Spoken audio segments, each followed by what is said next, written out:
Now, stoichiometry is useful because you can convert not just from moles of one substance to moles of another, but from the actual weight, so something that you can measure out in the lab. For example, we can determine how many grams of aluminum chloride we could produce if we had 15.277 grams of chlorine. So this will be just like all of our other unit conversion questions. We have our given, which is 15.277 grams of chlorine, and our goal. We want to know how many grams of aluminum chloride we could produce. And remember, this is stoichiometry because we're given the amount of one substance and we're asked about an amount of another substance. So that tells you right away that your first goal is to get to moles of whatever you're given. So in this case, we're given the mass in grams of chlorine. So we want to change those grams of chlorine to moles of chlorine. We can do that using the molar mass. The molar mass of chlorine is 70.90, which you can calculate from the periodic table. And now we have moles of chlorine. When you have moles of a substance, you can convert to moles of any other substance, and moles are the only unit that you can do this with, but you can convert from moles of one substance to moles of another substance using the molar ratio found in the balanced chemical equation.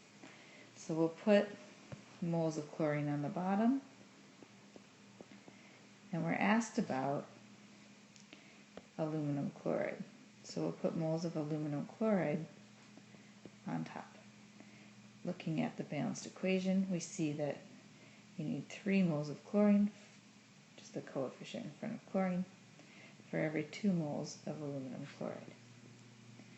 Now the question asks us for how many grams of aluminum chloride we could make.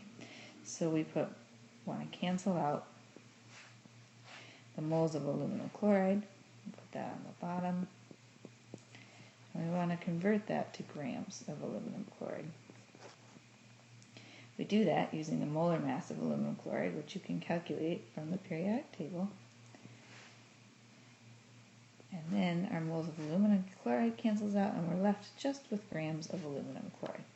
And you can calculate all of that out, and paying attention to your sig figs, of which this one is the least right here, you can find that you would have 19.15 grams of aluminum chloride that can maximally be produced, given 15.277 grams of chlorine.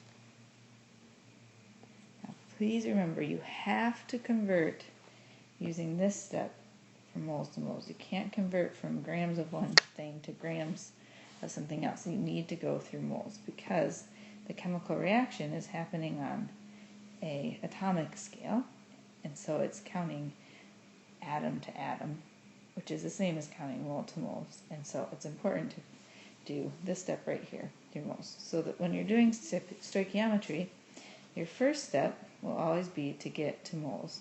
So whatever you're given, whatever unit it happens to be, you want to get to moles. Second step will be to convert to the moles of from moles of what you're given to moles of the product, or moles of whatever you're asked for. And then the third step will be to convert from the moles of whatever substance you're asked about to the units that you're asked about for that substance.